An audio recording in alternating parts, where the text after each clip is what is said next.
Hello, and thank you for listening to the podcast. We appreciate it, and we appreciate a lot of help from a lot of people all throughout this journey. So we've got a couple of shout-outs we're going to make here.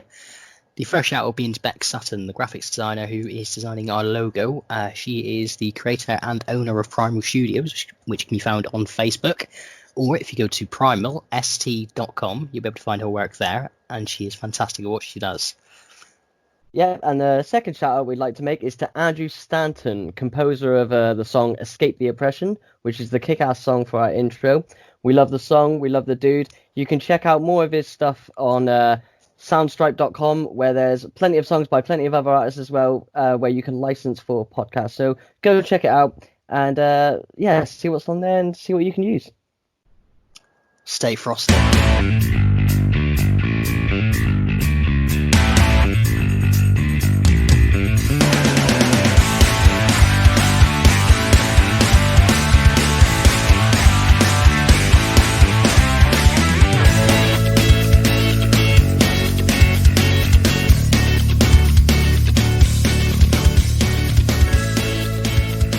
Hello and welcome to The Songs That Made Us, the podcast that like to say, fuck you, Priti Patel. Ben & Jerry's is going to be around a lot longer than you and your fucking stupid government. Human beings are human beings. Fuck you! Oh, Jesus Christ, you did come in, you came in hot, fuck. I came in aggressive. To be fair, I only wrote like one word of that down initially, so it's freewheeling a lot. The problem is your revolution is a bit confusing because I can't tell whether you're just anti-government or really pro Ben & Jerry's. Pro Ben & Jerry's. Yeah, it's a mix of the two, but Ben & Jerry definitely takes the biscuit on that one. Like, it's fucking awesome stuff. And if you heard another voice in there, we do have a friend with us today. We have Mr. Joel Ditch. Hi. Hello. Person we've both known for many, many, many moons. All the years. Well, you and I, Jake, have known each other a lot longer than Connor. Yeah, that's true. True. Were you at the same nursery as me, or was it just from primary? I mean, even if it was only adding an extra year if it was nursery, but yeah, we've known each other for like 22 years or something. That year's important, Joel. Yeah, it's a long, long fucking time. It is a very long time. I was having that conversation with Casey as well, because we've known each other now, about 24 years. It's like, fucking hell. It's mad, isn't it? Why are you lot still talking to me? I annoy people usually within the first 2 months. I wasn't much of a cunt back then, but I was just a child. Oh, we used to have some good times when we were kids. I remember coming up yours and playing like Football Manager and watching Dragon Ball and like wrestling figures and shit, going on the subway and kicking around footballs. That's weird because I'm 26 years old and I still go around Jake's and all he does is talk about Dragon Ball and put on Football Manager and... I mean, it's the way of life for some people. I mean, I have 62 Dragon Ball Funko Pops, so nice. Dragon Ball's always good. I'm currently slowly getting around to watching Super at some point. I've gotten fantastic box out on DVD, but I haven't actually. See, I'm still super happy just with my Dragon Ball and my Dragon Ball Z, and I don't need to watch anymore. I don't think. That's fair enough. To be fair, I was super hyped when Super got announced. No pun intended. But I think it was the fact that Akira Toriyama was back on it. It's just the fact it was new Dragon Ball. Yay, new stuff. But the thing is, new stuff isn't great because is it GT? Yeah. Okay, but GT wasn't written by Toriyama. No. Yeah, that was the difference. The premise for GT is actually really good. Just like the premise for the overall story and stuff. And Super Saiyan 4 is cool as hell. It's just everything in between sucks. What, you mean like Vegeta's mustache?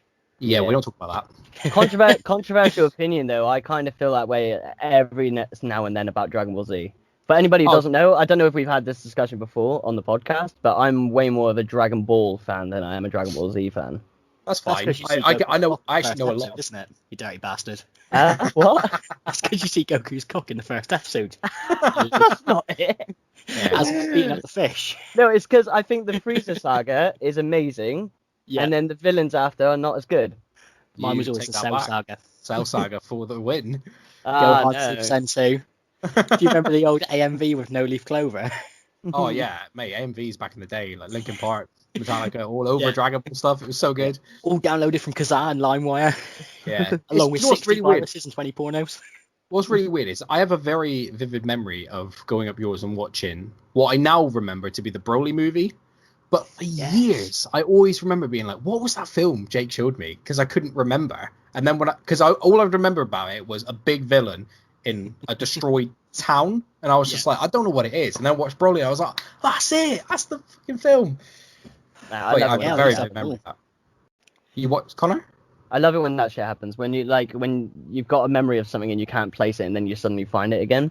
Yeah. Like that happens to me with music a lot. There'll be songs that I used to listen to when I was like a little kid, or they'll be on the background that my dad used to play, and then for years I never find them again. And it happened to me like a couple of years ago with Basement Jacks. I don't know if you guys listen to Basement Jacks, but they were like quite big in the 90s, so they would have been around a lot when we were kids. And I never came around them again for years. And then a couple of years ago, one of my mates was playing it. I was like, "Fuck, I know this song!" And then I got so hyped, and I was like downloading all their albums. I was like, "Yes!" Yeah, I have that with like random songs. I don't know if you've ever heard of a group. I don't think they're around anymore, called Hardfi. I've But heard they of Hi-Fi. Yeah. They had a song out when we were in like secondary school, like right when we started, and I loved it. And for years though, I'd like never heard it, couldn't remember who it was by or whatever. And then again, I heard it, and I was like, "Oh, I love this tune." Yeah, man. That happens all the time. For anybody listening as well, if Joel sounds way more professional than any of our other guests or what our guests tend to be, you've got quite a nice little setup there, man. Wow, yeah, I've got the microphone's a Snowball, which I've had for years, to be fair. But it's because obviously I game, so You've put us to shame. We're using gaming headsets. I apologize. I could have, to be fair. My mic is here somewhere. Well, It's not in my headphones. it's the one thing we're happy about though. Is one of the main issues I've had is when people don't have headphones on. Yeah. And so when you talk over them, it cuts them off. Oh yeah. So I feel like that's podcasting 101. That is like first rule. Wear headphones. we're unprofessional jerkwads. We've come into Yeah, this yeah, business with no insight. It's Yeah, but the pair of you have headphones, so yeah, we're fine. Like, when we're talking to ourselves, it's okay. Yeah. When other people get involved. Yeah, Now- I think next on the podcast, actually, we've got your brother, Mike, and then he's going to be on his phone with just in-ear headphones, I think. Oh. Yeah. To be fair to him, that might be because he has to pick an opportune time because of Jackson. So Yeah, completely. Oh, we've had to work around kids before as well. yeah. On I this actually, so when you two asked me to do this, I specifically asked Michael. I was like, "Yo, has Jake asked you?" And he said, "Yeah." I was like, "What album are you gonna do?" Because I knew for a fact he would probably pick Trivium as well. And I was like, "I need to know what album you're gonna pick, so I don't pick the same." So We me and Jake were predicted- talking. Yeah, me and Jake were talking. We were like, all right, so we got Joel and Mike coming up, and I was like, I can guarantee one of them's going to be Trivium, and then one of them's going to be Bullet for My Valentine. And then it ended up. Bullet though, did he? Yeah. Yeah, he did. He picked Scream Aim Fire. What? I I think never would have guessed that. Which, in I all think it's- fairness, I thought it would be the other way around. I thought Mike would have picked Trivium, and I thought you would have picked Bullet. Just No, I thought Mike in would've. terms of impactful albums of when we were younger, used to listen to quite a bit. I mean, think I yeah, put that- Mike on the spot though, because I was very much like, "Oh, I need your fucking album pick so I can actually listen to it before we record." I'm honestly shocked Michael didn't pick Metallica, to be honest. Yeah. Yeah. That's like had probably the biggest impact on him musically. Yeah, But- but I think that's kind of a given. Like, as we've talked, maybe in the last podcast, if it comes out before this one, to mess with the continuity some more. I So we don't had a know whole the continuity podcast. anymore. Yeah, we had a whole podcast about Metallica that's either coming up or has been, and we made it very clear that not only for us but our whole group of friends, they were a massive, massive impact. So it's sort of a Okay. given. So we kind Yeah. of like, I can understand that. yeah, Bear in I mind, think at least it would one be- of us have mentioned Metallica in every fucking podcast as well. So Yeah, I mean, yeah, completely. especially for our group of friends at school, they were just God, yeah. they were the band really. They- They got a lot of us they- into that music. I would say they got most of us into our instruments as well. Like, Yeah, back in the day. definitely. No, but even to this day, as much as I love other bands, even more so than Metallica, no band makes me want to play guitar more than Metallica. Fair. I don't know Well, what it is actually, about them. Here's the thing, though. You pick Trivium, and when I think Trivium, all I think is mental guitar. Oh, Like, don't that's get the me first wrong. thing that pops into my head. Yeah, Trivium have some fantastic riffs and stuff. To be fair though, a lot of their stuff is either very complex or played on like 7-string, so it's harder to Yeah. to go and do.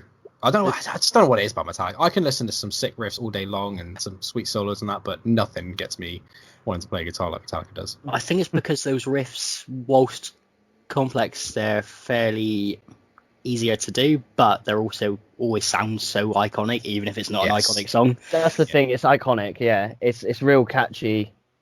Just really strong riffs that are like Yeah. just super catchy, and they stick in your brain. My master's probably the biggest fun for that. The start of Master Puppets. Yeah. Just Dun, what. Dun, dun, dun, dun, dun, dun, dun, dun, dun, dun. Weird little tidbit. I don't know if Michael mentioned his guitar playing or whatever, but he's way better than I am at guitar. But I can down pick Master of Puppets, and he can't. Oh. Yeah, I think it depends on people's wrist strength.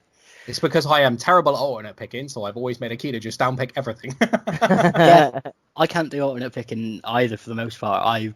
I've either got to chug down string, or I've got to do it or down pick, or I've got to do it very loosely to try and get the alternate picking done. I'm the same.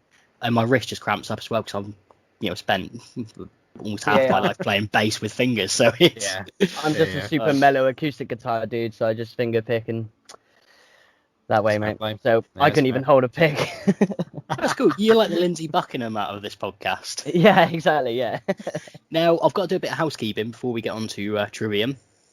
Ooh. We actually have a fan question. We have a fan. And as far as I'm aware, from what he's telling me, I'm pretty sure he's listened to everyone so far as well, which I'm happy about. But he has a question for you. I'm not going to give away his secret identity. All right. And it's not me, actually, either. It's not me posting the question. But it's like our biggest fan. He's listened to every single podcast. We had a random country pop up the other day. I can't remember what it was. I'll have to find out again. But India, that was it. India. From India is listening. Yeah. Guten Tag. Oh no, that's just German. It's not. I'm trying to be multicultural. So what? That's now we got UK, a couple people in the States, one person from New Zealand who I'm pretty sure is my mate's mum. Hello, if you're listening. And what? Now one person from India. Sweet. Yeah, I think there was somebody somewhere else. That's all thanks to Spotify, because people just go on to random fucking shit on Spotify. But our fan question, unfortunately, he's based in Plymouth. He's not an Indian fan. I mean, he could be, but it would require a lot of blackface, and we're not that kind of podcast. Oh wow. I said we're not that kind of podcast. No. You're saying the right things. Yeah, I qualified that. Sometimes they just don't need to be said. I gave you credit on the last podcast, or the one with the Indelicates, because I said to Simon, like, oh yeah, well, Connor's usually there to rein me in. Or try to. So the question is this. This fan follows us on Twitter, and they've noticed one thing. I follow the podcast on Twitter. A couple of other people follow the podcast on Twitter. Connor, why don't you follow your own podcast on Twitter? Right. Because Cunt. I have a Twitter. Yeah. Because the inflection might have been my own. Because I have a Twitter, and I haven't used it in so long that I can't remember how to get onto it. And I don't want to go onto it. Well, that's a fair reason, to be fair. There you go.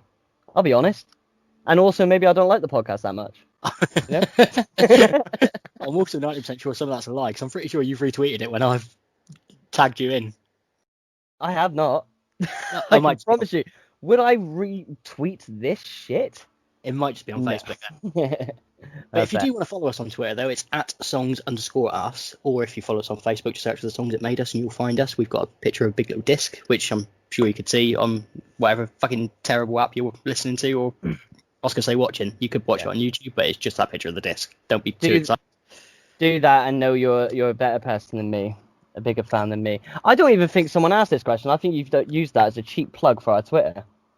I'm going to well, it works out both ways. But I'm going to show you a name now. I don't know if you can see that. But it's not very right. Yeah. Okay. It's not very interesting podcasting, but that was where the question came from. Like, why are people trying to get out there that I'm really unprofessional? Yeah, I wonder why. Whereas me, I'm obviously the bastion of professionalism over here. That's going to be so weird. I wonder if he's going to text me. This goes up. I don't know if I'll probably tell him that you're on later anyway. But yeah, he follows us on Twitter. And he doesn't use fucking social media. That's not true, actually. Me and Ryan talk on Twitter a lot. Yeah, but I never use it. Maybe he didn't before he got with his missus. Oh, did after he got with his missus, but he used to use it a lot. Now that's the thing, though, right? Because he's been in that relationship for a while. I had no idea until like a couple of months ago. I'm like, you're a fucking enigma. Imagine my surprise. Yeah, I still thought he was a beautiful little virgin, but oh fuck. Oh, I tell you what, actually, I will. Yeah, Okay. we're not here to spread other people's smut stories. Okay, but I I've got will. my own fish. I'll tell you what. When we reach, this will be no incentive for anybody. But when we reach like 100 listens for a podcast, I'll get back on my Twitter And follow it. and follow it. Can we clarify it's 100 listens Total. per podcast or 100 listens total? Total. Cool, because I think we might already be at that mark. Damn it. Possibly. Should have checked that one first, Connor. Oh, for Yeah. God's sake! Why are people listening to this? I don't know. I'll get to find a reason. Actually, I know why it is. It's because I'm incredibly charming, intelligent, and funny. Definitely funny. Yeah, I'll take that on the chin. I'm okay with just being funny. I'm gonna have a look at. I'll try and look at our totals. Oh no, we're only 82 at the moment, all time. Good. I don't want to go on Twitter. Twitter's so toxic, man. Social media is toxic. Fuck I it would say all. Facebook is way worse than Twitter. Yeah, that's true. I don't go on Facebook really anyway. That's garbage. It's just a cesspool of misery. All I ask is you make it so we don't have just like one follower that's me or two followers. All right. Super secret fan whose name I think we've already mentioned now. At this Yeah. point. Okay, I will. I I'll didn't get say his the name. ticket. Did you not? Oh well, fuck it. I'll give his home address, shall I? Yeah, but anyone who's on my side, send him hate mail. So today, Joel. Of course, if you do. Oh, sorry. I'm trying to get this podcast back on track. I had friend. another plug. All right. Oh, sorry. Carry If you on. do want to send any fan mail into us, feel free to email us at thesongsthatmadeuspod@outlook.com. Boom, boom. There you go. All off the top of my head, mate. I remember this shit because I've had to set up and fucking manage it. Carry on. Well, we're showing the inner workings now. I'm not- Episode by episode, this is all falling apart. Pretty much. So, but carry on. I think we're already 20 minutes in, and now we should probably start. Oh god. So, Joe, you've brought an album by Trivium, a band that everyone should know, especially if you're into heavy metal. If not, look up their shit because they're mental. And you brought probably their biggest album or most critically acclaimed album, which is Shogun. Yes, I have indeed. Yeah, why'd you pick it?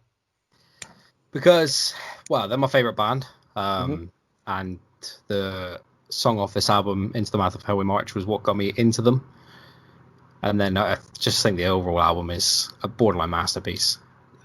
Easily my top 5 favourite of all time albums.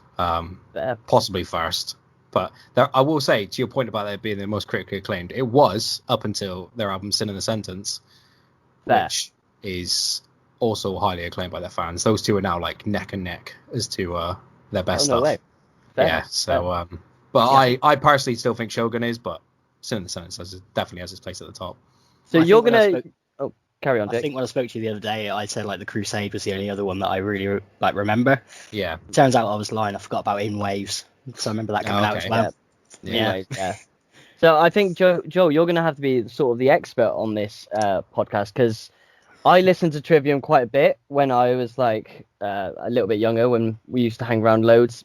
Yeah. And then Jake's pretty much never listened to them, or like partially listened to them.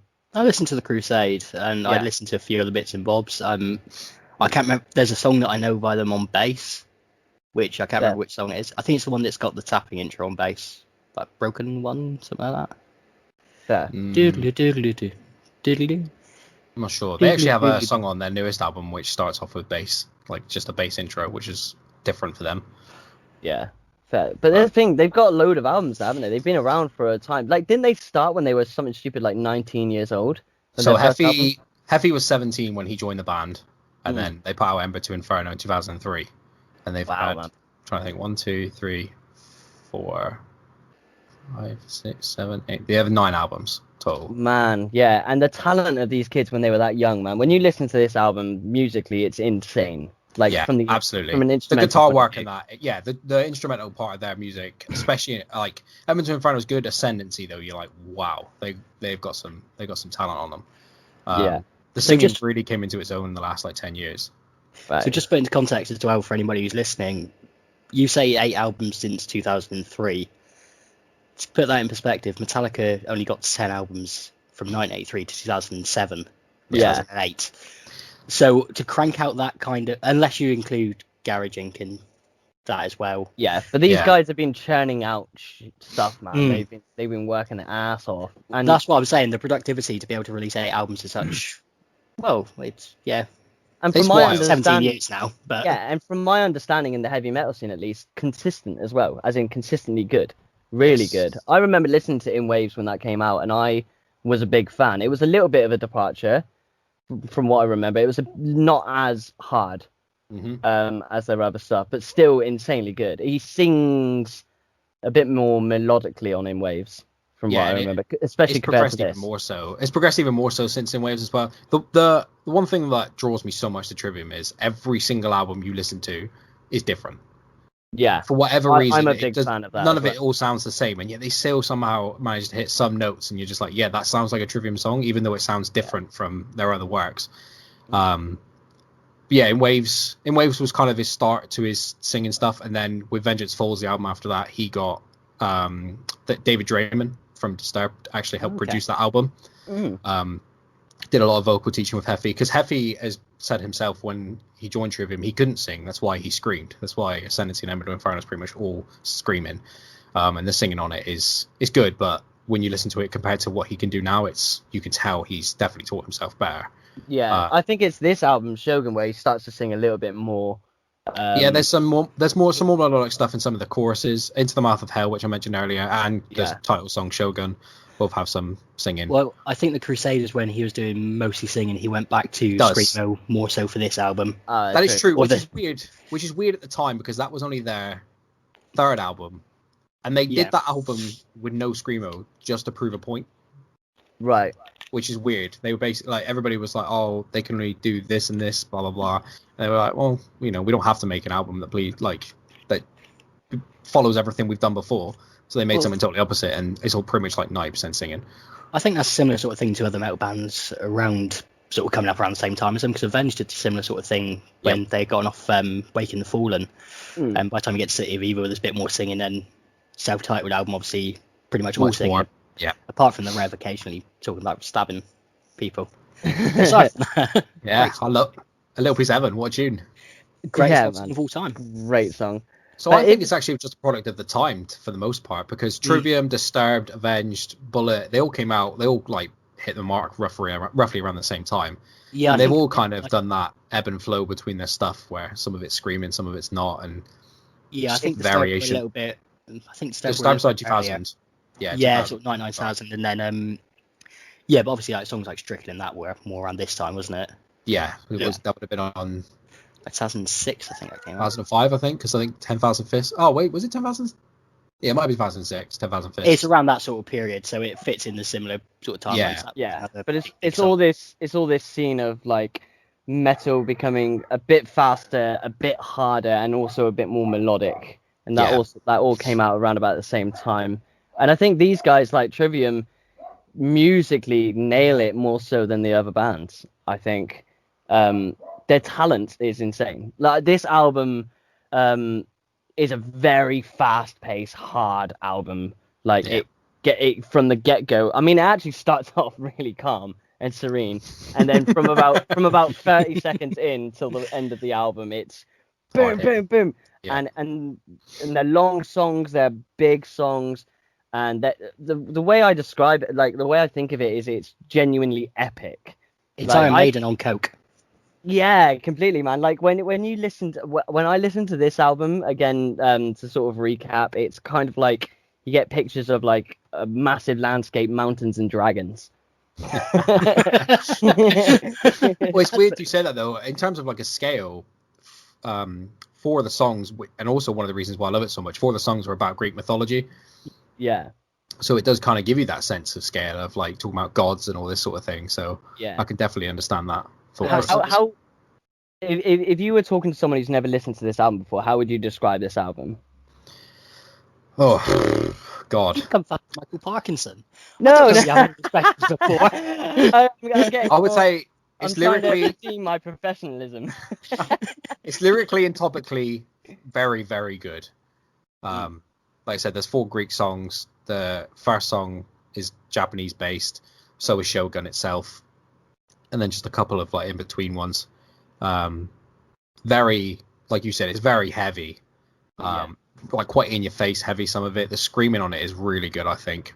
Yeah, and he switches it up quite a bit as well. Sometimes it gets really deep with it. Like So I think in this album, in my opinion, it seems like they wear a lot of their influences on their sleeves. Like, there are some times, I'll bring it back to Metallica, but there are some times where Heavy sounds exactly like early Hetfield, yeah, from like Scream Aim Fire stuff. Especially when you look at tracks like Scream Aim Fire by Hetfield. No, not Scream Aim Fire. Sorry, by Trivium. That's it's not even Trivium. I remember that one. It's a bullet from a Valentine. Scream Aim Fire. No, sorry, Kill 'Em All. Kill 'Em All is what I was trying to say. But it's especially the track you mentioned, like Into the Mouth of Hell We March. In the verses, he sounds like Hetfield, like young Hetfield. And when that higher pitch sort of. Yeah, and it's so good. And then other songs, like when you get to the bridge of like Down From the Sky, he goes into these deep growls. And the guitar riffs become a bit more twangy as well, and it reminds me of Slipknot quite a bit. I'm a massive Slipknot fan. I hear a lot of Machine Head in them as well, with some of the riffs, the guitar riffs. Yeah. But yeah, I think they like.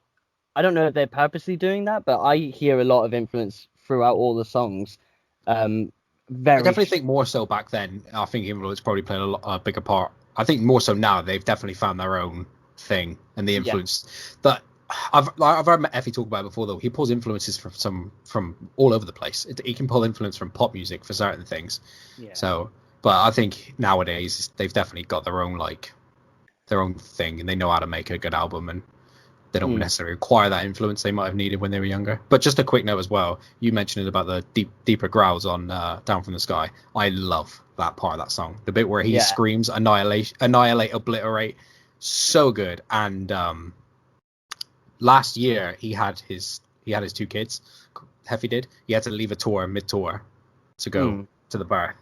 And they pulled a YouTuber up called Jared Dines to play with them. And he's Howard, a guitarist, isn't he? Yeah, and Howard, he was on tour with them as a guest. They put him on stage, and Howard Jones from Killswitch Engage also sang with them. But Corey, the other guitarist, actually did a lot of it.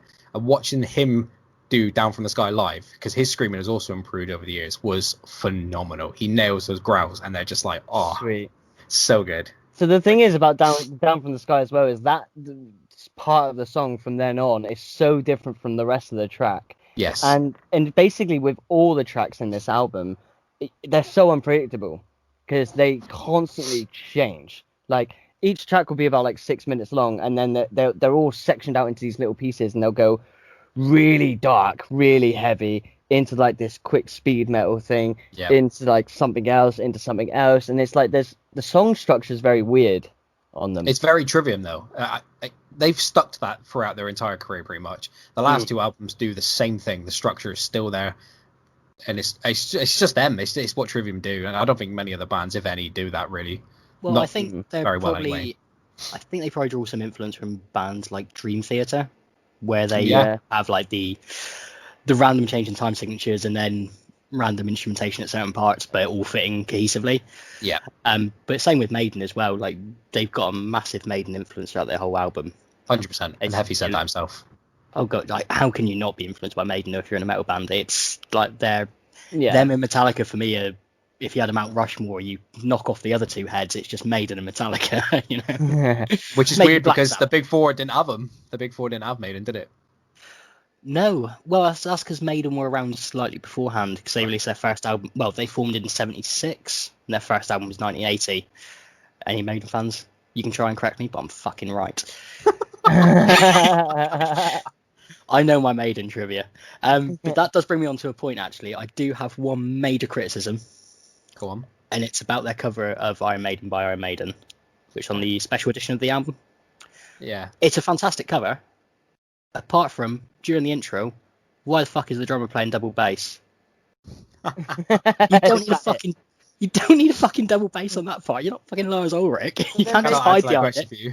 But here's the thing about covers, man. Like, do you like it when bands and artists do covers exactly like the original artist, or do you like it when they make it their own? Make it I their own. prefer it when bands make it their own. And I have a perfect example that you might agree with, Connor. And I know we talked about loads in school, and it's, in my opinion, still the best cover. Maybe Sound of Silence, but that's different. But it's probably the best metal cover of a song I've ever heard, which is Machine Head's "Hallowed Be Thy Name."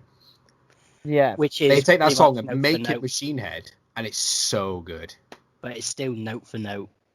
Hallowed Be Thy Name by Maiden. That's the thing. They don't really change it up that much, apart That's from true. apart from Rob Flynn's vocals, obviously, because you can't match Dickinson's Air Raid Siren I'd vocals. say the guitars sound the guitars sound different though as well. They go a bit deeper and a bit more distorted with them. Yeah, Well, I don't. yeah, I would. 'cause he I goes would into hazard a the guess string that. I would hazard a guess that "Hallowed Be Thy Name" by Machine Head is not in the same tuning that Iron Maiden's version is. Yeah, I imagine they're down tuned. Yeah. Machine Head do tend to be tuned down, or Yeah, they've got 5-string bass player, don't they? So they've always got a B in there at some point. That's the thing. I'm a fan of adding shit in, and if he wants a double bass, let him double bass, Jake. No, it just sounded Double wrong. bass is sick. It just sounded wrong. Sounded so wrong. To be fair though, it was still an excellent fucking cover of it. Like, I'm not complaining about the cover so much. It's just that one little bit, and it's only during when they do the main riff, the and they've gone like, fuck off. Just play the drums normally. So interesting note. I was going to bring up to you, Connor, because I know you used to drum. Is if you want to see some very, very, very impressive drumming, check out their last two albums. They got a new drummer called Alex Bent, who used to do a lot of hardcore music. He is phenomenal. Yeah. He's Okay. Well, I was actually going to talk about the drums in this album though, because the drums, like, I think Trivium have always had consistently. A lot of people talk about their guitar because their solos are insane and everything like that. But something to bring up is, and I don't know what the bass is like in all fairness, Jake. So I don't know whether you could put input there. It's But- pretty good.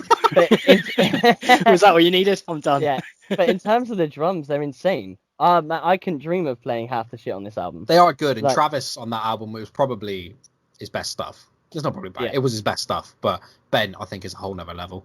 You listen to Okay. some of the songs on the last two albums, you're just like, holy crap. And I'm not even a big drummer. Like, I don't. It's probably the one thing I pay attention. Well, bass I probably pay attention to less, but Cheers. drums I don't really pay attention to like that.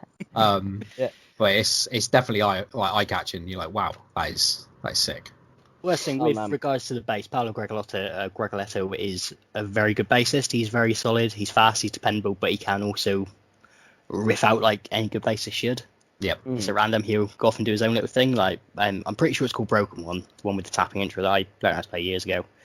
Like that, the way he plays is very, very good. He's just solid more than anything.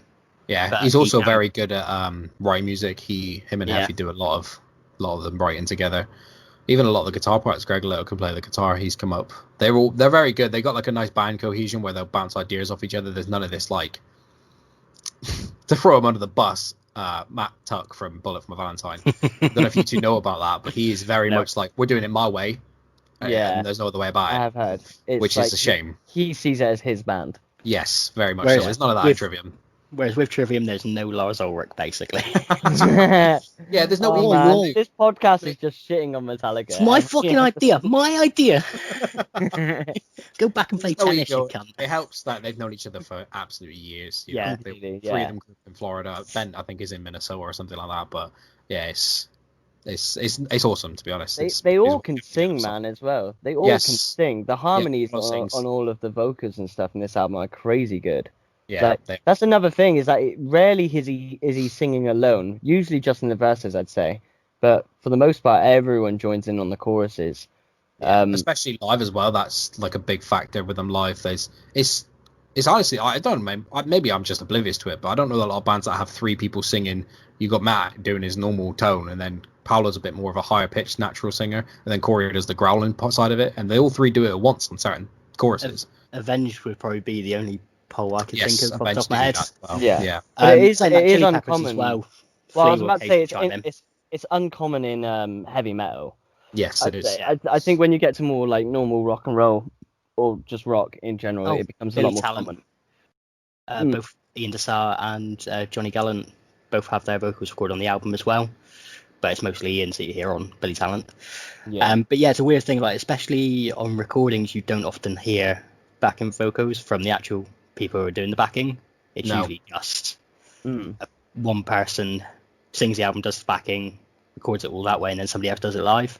Because Yeah. obviously you don't have three voices that you can use at once on stage. Yeah, of course. When a lot of stuff overlaps, doesn't it, on albums?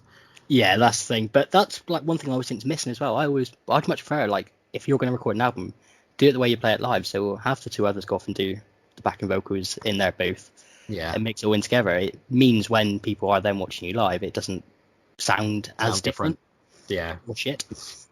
Which is always Yeah, I've often thought that was quite weird, but I think a lot of it's just down to the fact that a lot of people don't want to, like, the guitarists or whatever, either can't or don't want to sing. Yeah. Well, it's also that thing of when you're in a recording studio and you're in, a vocal booth by yourself and you can hear yourself sing, it's not as great. But if you're singing live, Yeah, it's a different atmosphere, isn't it? You don't have to put on a 10 out of 10 vocal fucking performance playing live. You can, yeah. Yeah. No, nobody's sitting there being like, "Boo, you suck! You missed that note." It just doesn't happen live. So. Someone's there with like a fucking tuner up to it. Like, You've seen Trivium live, haven't you, Joel? I have indeed, thankfully. Are they good? Are they good? They were phenomenal. I watched them. I think it was on the In Waves tour, so it was back in like 2012. It's been a long time since I've seen them. But yeah, even back then they were so good. They thankfully played my favorite song at the time as well, Dust Dismantled. That was dope. So I'm actually pretty certain, which is weird you mentioned them earlier. I'm pretty certain they toured with Dream Theater Oh, no way. possibly. on that tour, so they were pretty good as well. That would have been a mental gig. Because the thing is, Dream Theater are a power band, aren't they? Yeah, pretty much. Yeah. But that's the thing, is Trivium sound like a power band, but they're not. As in, they're all just insanely show-offy, if that's Yeah. the right way of putting it. Do you know what I mean? Like, They're quite flash. Well, They I are think the same very thing you flat. could say about Dream Theater as well, because when you've got a band that consists of Portnoy, but that's on my drums, point. That's John my point. Young on bass, John Yeah. Petrucci on guitar. But usually that happens in power bands, because that's the point Yeah. of them, isn't it? You get the Well, it's best more people of a- from around. Well, no, that's And the thing, they're not a Dream Theater weren't like a mashup band. Mm. They weren't like Hell Yeah, where you've got Vinnie Paul and Mike Portnoy all mixed in. It was Yeah. they are an actual band. It's just they happen to have really good musicians in there. Right. They were more of a proggy metal band. Okay, fair. I've seen Hell Yeah live as well. Yeah, was Same. probably at the same gig I think all three of us have. because it was Avenged Stone Sour. Yes. Yeah, it was. Yeah. It was when Portnoy was playing I with think I've never Avenged. seen you actually, because I was sat in the stands. Yeah, with my you were, sister. yeah. Yes, you were. I lost Connor in the pit. Yeah, I do remember that actually. He was too small. He fell under the sea of bodies. I did. And I started to fight with a ginger bloke. He was pressing up against me, so I elbowed him in the face. And then later on, we'd switched around, so I was then behind the ginger bloke, and he had turned around, and it was during Afterlife, where you've got the Revs backing vocals during the bridge, where it's I'm broke. And we were singing that at each other, and his nose is bloody from where I've elbowed him early in the night. And we're just looking at each other like, this is awkward. I keep singing, it's fine, we're all bros now. To this day, by the way, Afterlife still has my favorite solo ever made. Oh, legit. The Chris solo. Yeah. I love that solo. It's so good, man. I love Avenged. They're a band that's just still putting out great music as well. Yeah, I was unsure whether you'd actually pick an Avenged song for this. That was at the back of my mind. Avenged band, sorry. Albums. Avenged album, fuck. I'll give you Seven actually a little interesting thing is I found Bullet, Trivium, and Avenged Sevenfold all on Madden games. All right. That's cool. Madden 06 had 4 as the choke upon and Backcountry, which is how I found Bullet in that, and then Madden 09 I found Into the Mouth of Hell. Wow. So I owe a lot to Madden, really. My love of American football spawned three of my favorite bands. So To be fair, I had that with the FIFA series for years when they used to actually have great songs on there. music. Yeah, Yeah, back from 2004 onwards. Yeah. yeah, mate. The 2000s sports games had such good tunes on them. Although the latest NHL has a Motionless in White song on it, which was awesome. Yeah, I still play the NHL games just because I love getting into fights and ultimately losing because I'm terrible at them. I mean, if you're not playing hockey and fighting, what are you doing? Well, yeah, exactly. And I'm always with my somewhat kind of beloved New Jersey Devils. I mean, then my team sucks just as much, so I won't worry about it. Are you still Maple Leafs? Yep. Yeah, I remember you having that. The hockey jersey. Still got one down there somewhere. I wonder if it's the same one, 'cause it used to be that blue one with the maple leaf on it in white. Yep. Yeah. I don't know how I got into the Devils, but it's weird. I support when it comes to American teams. Like in England, it's fine. I support Arsenal when it comes to football. I'm an Arsenal fan, always have been. It's the first ever match to watch for Arsenal. But because like watching American sports, it's like, well, there's no real jump on point for it. It's like, oh, I should be liking these people. Like I've got no geographical relation to any of them. So yeah, for NHL, it's the New Jersey Devils. For basketball, it's the LA Lakers. I don't watch football or NFL, whatever you want to call it. Not real football, that fake football they do over there with Football, yeah. sort of gay rugby. It's weird. It's weird though. You think about that because I support Green Bay in American football. Yeah. Toronto in ice hockey, and then by proxy, I've ended up supporting Toronto in basketball, baseball, and they're like the American Football League, soccer league. To be fair, the Raptors aren't too bad at basketball. Raptors won the Yeah, championship, exactly. and I was just like, oh my days, what has happened? Well, I suppose it's better for you though, because you need somebody to be winning somewhere, because you are a Norwich fan when it comes to. Shut up. You're one of the only We teams did can great beat. last year. We had a fantastic season in the championship. Let's not talk about the Premier League. We started off right. We beat City, and then all of a sudden it was just like. You think he was on fire for that first part of the season? It's honestly just not to get so far off topic. We're talking about football, but that's just a confidence issue with the team. They just lost it, and they never got it back. Yeah, I would say. I think the issue you're going to have next season is whether or not the Vultures pick the bones of the Norwich squad. Because like I think guys, the fact we did so bad, probably they're not going to, which is good. that's the thing though. Like guys like Max Aarons, Jamal Lewis, like the Todd Cantwell, the younger English players. Godfrey, yeah, exactly. Like your backline's going to be disappearing. Decimated. Like Max Aarons, apparently Munich won him. Munich won Aaron's. Inter Milan want Godfrey, Liverpool want Jamal Lewis, and I'm like, can you not? It's like the idea that everyone on the continent's looking at Norwich. Haven't they got a lot of good players? Makes you laugh. You see fans of bigger teams like, why the fuck are they looking at Norwich players? And it's like, because they're young and English. That's why. It'd be similar to us looking at like fucking Brescia in Serie A and going, well, we really got. Well, actually saying that they got Sandro Tonali, who's a really good defensive midfielder, but aside from him, like looking at any of the rest of their team, going, yeah, we want him with Donnarumma, who I think is the brother of the Milan goalkeeper. Yeah. No, we wouldn't do that. We look at the big teams and go, we want those players. Continental Europe looks at England and goes, well, I know what we need. We need a relegated team's players because they're much better than the top clubs. Yeah, exactly. Backwards thinking. But hey ho, that's why these continental teams don't win Europe. And fucking Liverpool do. And occasionally. So, go back to the album. Connor, you Oh my to god, it. I'm back. Sorry. You said you listened to it, yeah? Yeah, I've listened to it. What was your favourite song? Oh, all right, both of them. Oh, so me and Jake usually do a little thing where we have to guess each other's favourite songs. So we Go might on. as well do that now quickly. Okay. I think Jake's favourite song is probably... So the problem is we both listen to the special edition version of the album, which has 3 extra tracks. Are you about to say that yours is on one of those 3 extra songs? No, but I'm about to say yours is. You would be wrong. Okay. Oh, right. Well, then I've got to rethink. Okay. If you're asking me my favourite song on this album by Iron Maiden, then the answer would be Iron Maiden. I know exactly where you go. Because that's the thing, I was never a big Trim fan, but I have always been a massive Maiden fan, so I can understand what you're doing. I think yours is Down from the Sky. I also think Connor's is Down from the Sky. You guys would be so correct. Yes. I think Back Jake's. on. I think Jake's is Throes of Perdition. I was going to say Frozen Perdition. Ah, damn it. Bollocks. Into the Mouth of Hell.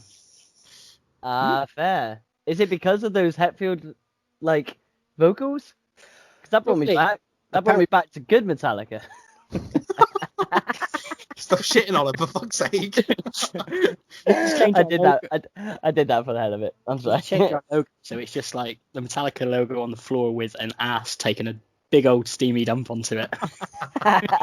Songs that made us. Fuck you, Metallica. That'll be my Twitter photo when I get back onto it. 100 listens overall, so we only need 18 more, and we can get Connor on Twitter with that Metallica shitting on logo. No, I thought the album overall was really good. So it was a hard pick. I think I was about to say I was torn between Until I showed this. and Into the Mouth Hell, but literally my notes are torn between. It was just amazing riff, loved it. For Into the Mouth Hell, it's literally just a cracker. I like the bridge. That was it. That was my I do like Into the Mouth of Hell as well. The chorus just comes out of nowhere. Yeah. That the verse is so I don't know how to describe it, but the way he sings it is just sort of it's very slow and it's very powerful, and then suddenly the chorus just comes out of nowhere and it's quite quick and very melodic, and you're like, whoa, it's a really good song. I am going to give your guess a little bit of credence, though. Before I'd actually listened to the album, I'd just written out the track list. I did immediately put Iron Maiden as my favourite song before I listened. But yeah, so you were close. I love Down from the Sky just because the verse is so punchy. From the second he starts singing, you can chant along with that. It's insane. I love the chorus as well because the chorus is real catchy. And then from when the second half of the song hits and it becomes that. An almost Slipknot sort of thing, which, I mean, you guys know I'm a massive Slipknot fan. Love I want to Slipknot. talk to you about that in a minute. Yeah. Carry on. Okay, yeah. But it kind of reminds me of that, and then I'm like, I'm all into it. And actually, so I haven't listened to this album in a long time, but I do have some Trivium songs on my phone that pop up when it's on shuffle every now and then. Is this your phone that has 3,000 songs on it? It is my phone that has 3,000 songs, yeah. He decided to make a big deal of that on a previous episode. Oh, I didn't make a big deal. You made a big deal phone, of it. It has 3,000 songs. Like it was one of the fucking iPod Nanos back in the day. Yes, well, I can hold 500 songs and I can listen to hours of music. All right. And revisit. My point is every now and then Down from the Sky comes on, and that's the song that I kind of knew going into this album that would be my favorite because it's probably my favorite Trivium song in general. I really dig that song. Yeah, it's a great tune. Oddly, my favorite Trivium song before listening to this would have been Ignition, I think it's called. Off Crusade. Yeah. Fair. Like I said, I knew that album. I never listened to anything else. So what did you want to say about the Slipknot pull? What did you think of their last album? Slipknot's latest album. Yeah. You're back to Slipknot now. I won't sit on Slipknot. They're still consistently okay. So maybe I'm going to hit you with an opinion that shocks you then. I actually think that album is one of the best albums ever made. Oh, really? What, the latest Slipknot album? If you removed one song off it, I can't remember what it's called, but there's a song later on in the album. If you remove that song from it, it's a 10 out of 10 album. Fair. I think for me, I have a massive issue, and we talked about this on our Arctic Monkeys podcast as well. And I ended up loving the last album of the Arctic Monkeys, but I have this massive issue when I identify a band a certain way, and I love it when they change their sound for different albums. But sometimes something will hit me, and I'll be like, this just isn't the same sort of Metallica I used to like. Yeah. And I think I've only listened to the latest Slipknot album one time over as well, and interesting.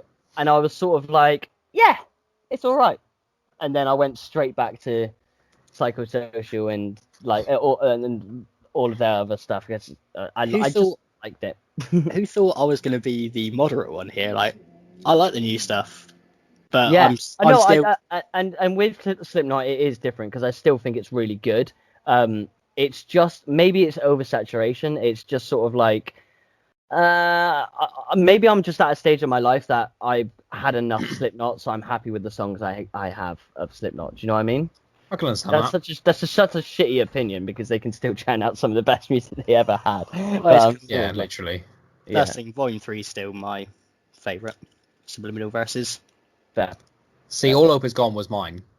Yeah. I absolutely love that album, but... Yeah, All Hope Is Gone is amazing. My Pain is the song, by the way. If you took that off of We Are Not Your Kind, it's a 10 out of 10 album. Solway Firth is disgustingly good.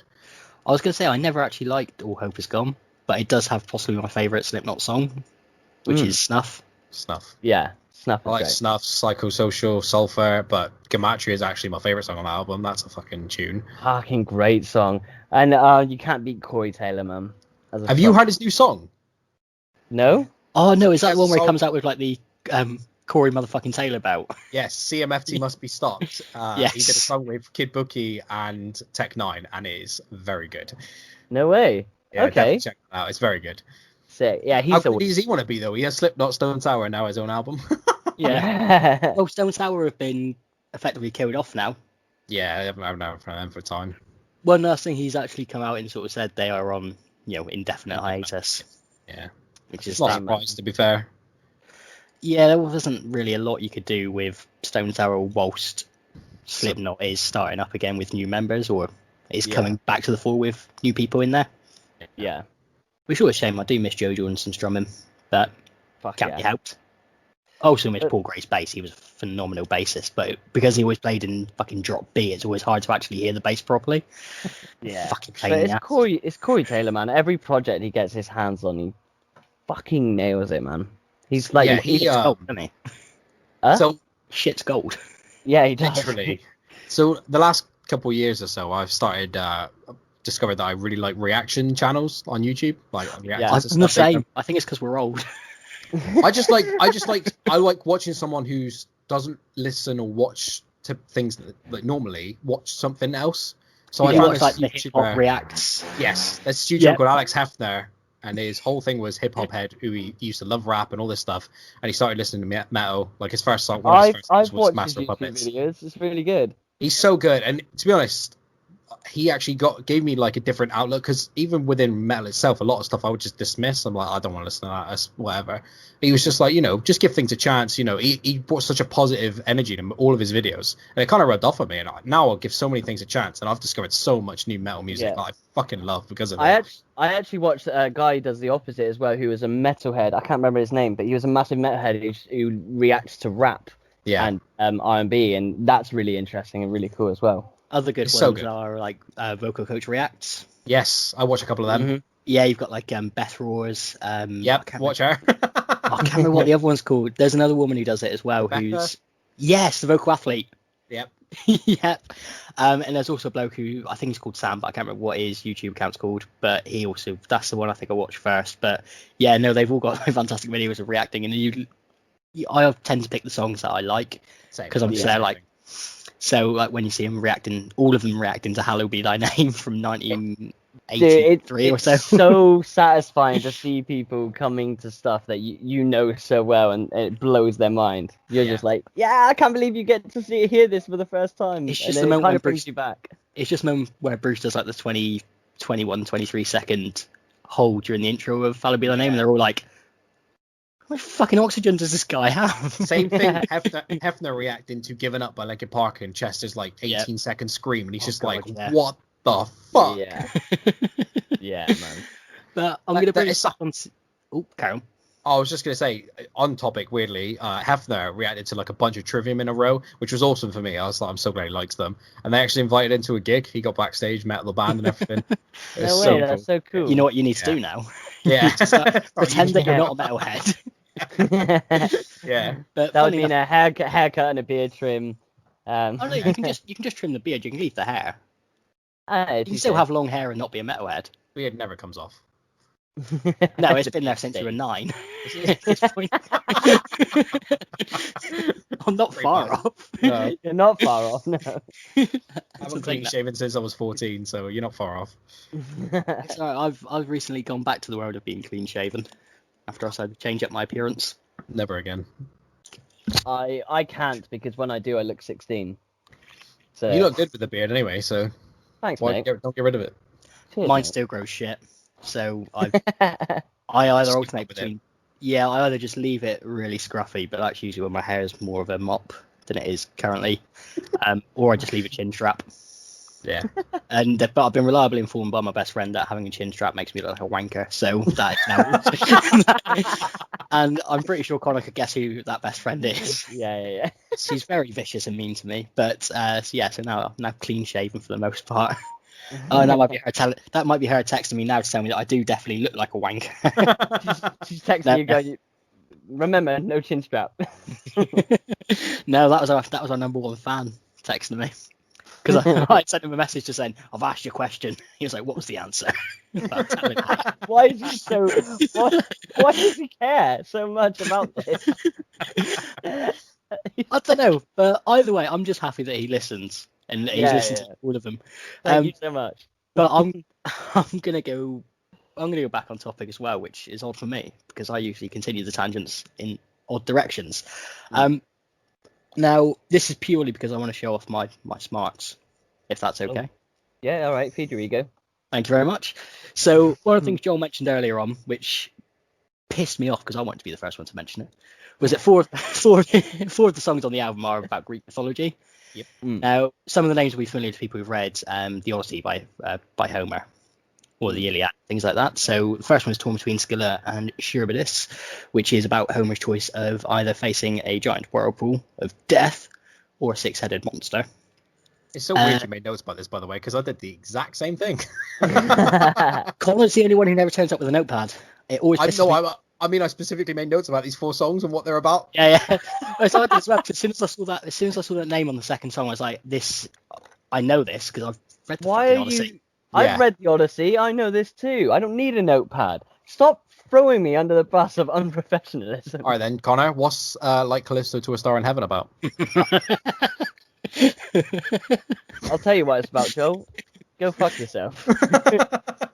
I can tell you what it's about. It's okay, Joe. I'm the teacher's pet here. It's about the nymph Callisto, her rape by Zeus, and the fact that she then turned into, what is it, Uranus Major? Or Ursula. Ursa Major. I lost where my note was. I had to go out on a limb. Turns into a big bear and becomes Ursa. Yeah, Hera turns her into a bear in a rage. Yeah. And she's a constellation. Yeah, totally. I knew that. Major, but either way. But also the other one is more on the nose because it's Prometheus, the crucifix. Yep. Which obviously Prometheus, being the titan that stole fire from Olympus and brought it to mankind, and then got pecked to shit by some birds for eternity. Yep. And that's how you do a modern retake. And had all of it regrow overnight. Exactly. Yeah. So he always gets healed. It's not like he's just constantly being eaten by birds, like until he's nothingness. But also it is allegorical towards Jesus and his crucifixion and how people hurt the people who bring new things into the world because they're scared. Yeah, completely. It does remind me a lot of Iron Maiden, who used to like pull their lyrics from sort of Where People Dare, Flight Victims, all those kinds of that's why I think they've got a massive Maiden influence, because Maiden do that. It's this fantasy style of lyricism that does add to like the epicness of the I also think it's one thing to have a good topic to write about. It's another thing to make lyrics that like are creative in a way. They're not just straight up telling a story. It's telling a story but in a varied way through the lyrics. They're very good at it, Trivium. Yeah. Oh, and the other song as well, for anybody who's actually fucking interested, it's He Who Spawned the Furries. Or the Furies, depending I wondered if you knew who the fourth one was, because it's not explicit in the title. Yeah, well, it depends if you know what the Furies are, but I know Connor should know that off by heart. I like being a dick to him. I don't know why. I think it goes back to in an episode of Blackadder, where Blackadder talks about the chain of life, how the Prince Regent punches down on Blackadder, so Blackadder punches down on the cat punches down on the mouse, and the mouse bites Baldric on the finger. You're my Baldric. Sick. I love how low you put us on that pecking order. Literally. You put us at the very bottom of that list you made. I was like, hopefully I can kick on someone. No, you're the Baldric. All right. You need to learn to realise this. The sooner you accept your position in the world, the happier you will be. Oh, okay. I say happy. The more oblivious you'll be out of stupidity. I'm just going to use this as an excuse for anything I do now. If I do something stupid, I'm like, oh, sorry, I'm one of those Baldrics. That's right. Your theme song for now on going to be done by Nirvana. Fuck you, bro. If you come back, maybe just happy. Boom. Anyway, it's Jake Hughes' singing hour. After last time, never again. So what on the album then? So we've got 4 songs from Greek mythology. What are some other interesting Palsy, right? Are the rest just sort of personal, or like? I gotta admit, so I've got this thing. I said to Jake before, because I've only re-listened to this album again recently. I always listen to music first, and then it takes me a couple of times listening to an album to listen to the lyrics. I'm the same. I always absorb the music first, and then on later listens, I'll go back and pay attention to the lyrics and whatever, and grasp the story. To be fair, those four have always stuck out to me so much. I've kind of never really paid much attention to the lyrics of the other ones. Not to the point where I know the story. Yeah. Like I know the lyrics, but I wouldn't know necessarily what they're about. Well, I'm going to fail now, because usually I'm a lyrics first person, because I write lyrics and I write a lot of shit, and I like to pretend that I'm intelligent, as people can tell. So I usually listen to lyrics first. Lyrics are what hook me for the most part. On top of the music as well, so music is important. But when it comes to screaming metal, it's kind of hard. Well, that is the thing with this genre of music in general, is that it is more about the atmosphere anyway. He could have been talking about raising a puppy from birth and how happy that puppy has made him. I would have had no fucking idea, because it was he really loved that puppy. So I think that's why I probably don't resonate as much with metal when they're screaming, just because I can't hook into the lyrics. Yeah, I can understand that, to be fair. But no, there is another Down from the Sky. Your one from that is basically their version of Blackened, because it's about a nuclear holocaust. Yeah. I should have known that, actually, because it's literally in the video. I think Down from the Sky is also where atomic bombs fall as well. Yeah. They don't come sideways through a forest. They go upwards through the water. I don't know what I'm going to come to you now. I just quickly looked it up. I was correct. The Shogun and Kidisei Gomen are both Japanese-based songs, which Heavy is half Japanese, half American. So just Shogun is obviously about a shogun. And, so both those two Japanese-based. And Shogun, of course, is the longest song on the album at 11 minutes 25 seconds. Absolute fucking masterpiece, that song. Which I like to think of it as their version of Rime of the Ancient Mariner. They clearly listened to Power Slave before they recorded this album.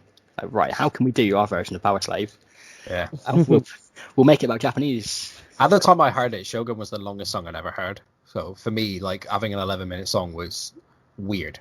I know Metallica had some long ones, Master, and one are quite long, but having anything 10 plus was wild. Yeah, that's the thing, they're all under 10 minutes, those long ones, so you can sort of forgive it. For me, it was Rime of the Ancient Mariner's first one I listened to, which was by Maiden, which is 13 and a half minutes roughly. Yeah. And the only reason I knew how long it was it was back when we used to have the bus that went to Southway, and it would stop in at Derriford for a really long fucking time. And I was stuck there for the entirety of that song. I was just looking at my fucking watch all the time. It's like, what the hell? This song's still going. It's so weird how some bands just have, I don't know whether it's a choice or just the way the songs progress as they're writing them and stuff, but some bands just write longer songs. Machine Head are the same. All their songs are normally 6 minutes plus. It's rare for them to have one underneath. But then you have bands like Five Finger Death Punch. They have one song in their entire catalogue of like 8 albums. It's over 5 minutes. Yeah, I think if we go back to this time period as well, though, with metal, it was a lot of showing off. And I think when you have a longer song, you can just show off more, and you can have mental solos, and I think it allows for more creative freedom for sure. Because like you just said, then like having mental solos and like breakdowns, and it just gives like longevity, allows for more creation. Like slamming things in 3-minute songs, and just you're gonna get a decent song out of it, but.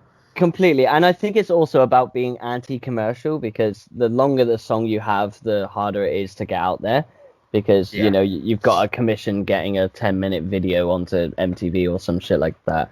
And whereas if you keep your songs under like 3 minutes and stuff, they can get a load more. Obviously times have changed since like the 80s when this was a really big deal, but when you have 3-minute songs, they're easier to digest. So like some bands out there, I would say Five Finger Death Punch, like they're a great band, but they definitely aim to be more accessible than Trivium. 100%. Exactly. 100%. But Trivium, like, a band, because for a long it's still to this day actually, Trivium are huge and they got a massive following, but they're not like universally just one of those bands you have to love in the metal scene. you know what I No. mean? Like if you're a metal fan, you're like, well, you have to like Iron Maiden, you have to like I think- these sort of bands. Even out of the current generation, though, if you think of, say, Avenged, Trivium, Yeah. Bullet, all that kind of thing, I think they're still seen as not lesser to all the others, but certainly lesser to like an Avenged Sevenfold, who are more of an arena band nowadays. Well, I was about Whereas to say Trivium like, still plays somewhat Yeah. smaller venues, but still have big crowds. but no, I think that's the thing. Like Avenged are a good example because they are the bands of nowadays Yeah, metal scene where you're like, if you don't like Avenged but you love metal, you're weird. You're really weird. Like, because they're just so synonymous with the scene now, sort of thing. which is ironic because they used to be viewed as the outsiders to metal when they were completely. doing Stand Yeah. and It's Seventh Trumpet. weird. It's weird that you two have those opinions of both as bands, because anytime I go into a comment section of a YouTube vid for Avenged Sevenfold, it's filled with 50% of people that fucking love them and 50% of people that can't stand them. Same thing with Five Finger Death Punch, Yeah. and which I never understand. It's like, if you don't like them, just don't listen to them. Don't Whatever. watch People their don't videos. people don't like the idea of metal being mainstream. They don't like Yeah. that Avenged and Five Finger are accessible to a lot of people because their songs go on the radio. And I'm like, why? Yeah. Why would you not want people to like the music you like? But that's the thing. If you go to any popular music or any music that's universally in quote unquote loved, you'll find a load of hate in comments and YouTube videos. Whereas the smaller bands, or like even bands like Trivium, which by no means are a small band, because they've got more of a cult following that are more, they love them to pieces. And then if you're not into them, you don't even search them up, you'll find their comment section tends to be a lot more positive because they're Yeah. the only people that watch those videos. Watch the stuff. Yeah. The Exactly, more you're not gonna search loved, something you don't know. the more loved you are, the more criticism you'll More receive. criticism you gather. Yeah. Oh, Yeah. did you know what Trivium did last month? No. Oh, did they do? Was it the live stream of them Yes. doing a live gig where? They did like a concert to an empty stadium, basically, Yes. but live streamed it for everybody, which is so cool. And I really I don't even think many bands nowadays would even bother with it, let alone have the reach to do it. It's Yeah, I think they've always come across as a band, as someone who's kind of on the outside of the metal scene, but still like listens to a bit of it and keeps my ear to the ground to it, I suppose. I don't know. I What a do. Sherlock. I do. I keep my eyes open for any clues as to what's going on in that metal scene. Trivium have always struck me as a band that is really about their fans, and they're really, really dedicated to their fans. Yeah. Whereas there's a lot of other bands that are, well, we've talked about Bullet for My Valentine already. I was and- going to say Metallica. Yeah, or Metallica, but both of those They're more bands, fan-friendly. specifically Bullet, I mean, they can. No, it's unfair to say they couldn't give a toss about their fans, but they definitely put themselves first. I Tuck is suppose. very self-absorbed. He's Yeah. very self-indulgent. And when that came out, I kind of lost a lot of respect. I don't really care to listen to their music anymore, to be honest. Which is a shame. I also think it's weird that they came out. Their first two albums were their best. They've not done completely. anything that comes Well, close to it since. I think it's one thing we talked about before. Your first two albums pretty much can be comprised of stuff that you had already had written anyway, so it's easier to have cracking first two albums. Once you get past the Yeah. first two and you're like, shit, we've actually got to write new material, it's a lot harder. Yeah, Was- but is- also your perspective changes because once you get big, then you're like, right, now I need to write albums to get more money so more people listen to it. Whereas Yeah. back when you're making the first two albums, you're just caring about The music. even having fans. Yeah. Do you know what I mean? So your perspective changes. Once this podcast goes big and we start earning the big bucks, like I'm going to have bodyguards around me 24/7. I'm gonna like the Bruce Willis of podcasting.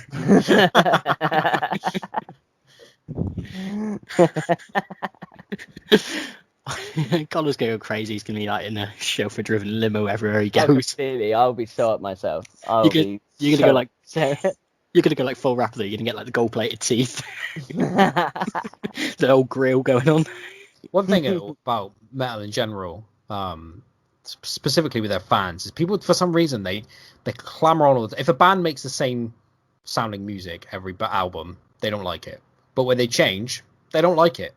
It's like bands can't win, which is one reason why I love Trivium, because they're like, we're gonna make our own music. You can like it or you don't. It's whatever to us. They do care about their fans, but they also want to make music they want to make. They don't pander to the crowd, if you like. Completely, and I think that's what people respect about them. I think that's Yes. the difference. And when a band like commands an audience's respect, then they'll let them do more stuff.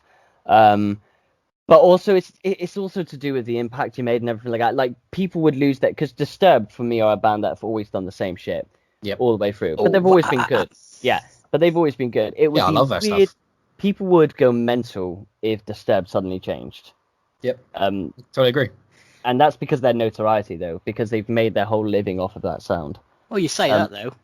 He does a very soft, beautiful cover of Sound of Silence. Yeah. Everyone loses their Completely. shit in a positive way. Yeah, So no, that's we true. could be But looking every- at but people- Disturbed the folk years. But that's another thing with metal fans is like a lot of metal fans love covers of songs that aren't metal Yeah, and I become do. metal because it's like fuck me, you realize how badass metal is. The problem is that, like with metal in general, with the fandom, is it's really difficult because metal is one of the genre of music like as a genre of music it's so redundant because there are a million subgenres within it. Yep. Yeah, and the fans get so toxic about that.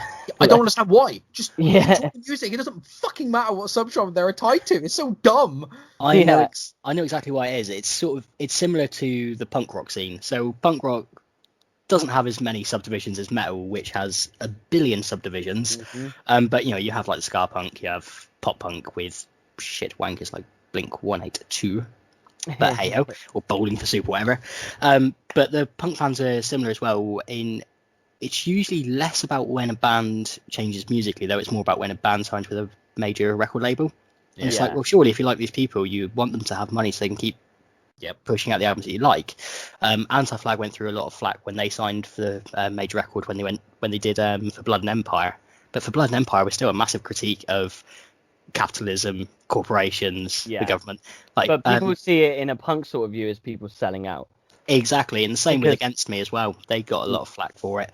Well, I think that's why metal fans hate metal music becoming commercial as well, because the whole metal is supposed to be anti-popular, and also punk is supposed to be anti-establishment sort of thing. So when they do stuff that is against that, some people get really narky about it. Well, pretty much, yeah. So I think as metalheads growing up, like metal was always the outsider thing. So as soon as the outsiders seem to are perceived to become the insiders, or they're changing their sound because they want to be liked. Yeah. People are like, well, you're supposed to be on the outside with us. It's like, no, if you like the band and they've got a chance to make more fucking money and they can live comfortably and do what they do best. But this is why bands like Bring Me the Horizon are so controversial, because Bring Me the Horizon actually made made metal popular. Like, people who had never listened to Bring Me the Horizon or any form of like heavy metal were suddenly listening to Bring Me the Horizon because they just became, I don't know, they found this medium sound that people could get behind. Well, that's why Linkin Park transcended as well. Completely, yeah. And for some reason, so many people hated them about it. But I think Bring Me the Horizon are fucking amazing. Like, they're really, really cool. But it's interesting. Those two bands you just mentioned are actually like they're similar to a degree. Linkin Park obviously went they went quite away from rock for the most part. Yeah. And I didn't particularly like it, but I didn't go online and be like, oh, you're fucking shit, you're selling out. I just stopped listening to their music. It's, there's still other stuff I enjoy listening to.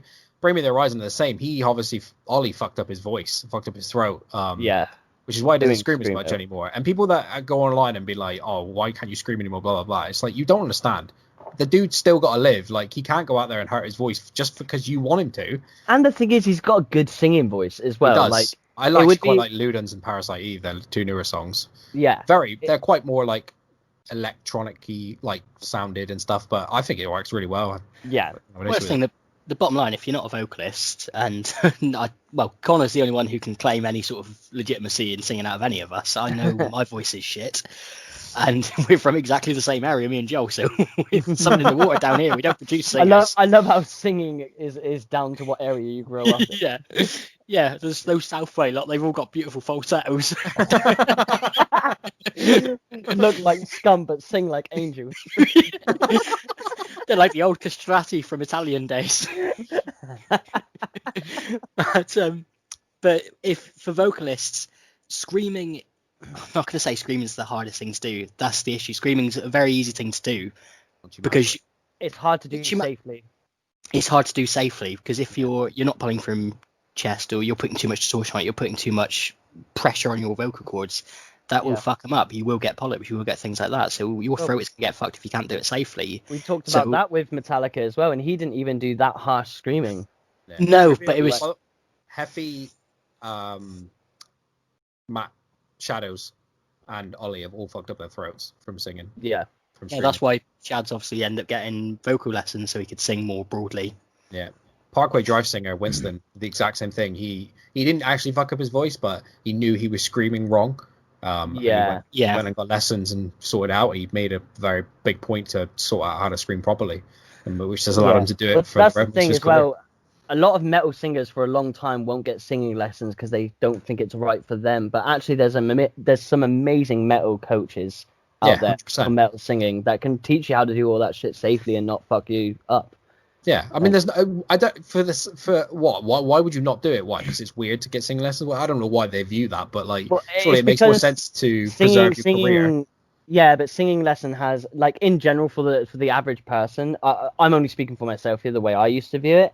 But singing lessons equates to pop music a lot of the time. Or I soul understand the music. connotation. I totally agree with you. It's kind of the same way that I've never taken bass lessons, or I don't think you've ever taken any. Did you take guitar lessons at I school? did for like 6 weeks from someone that used to work with my mum, but Right. minimal stuff.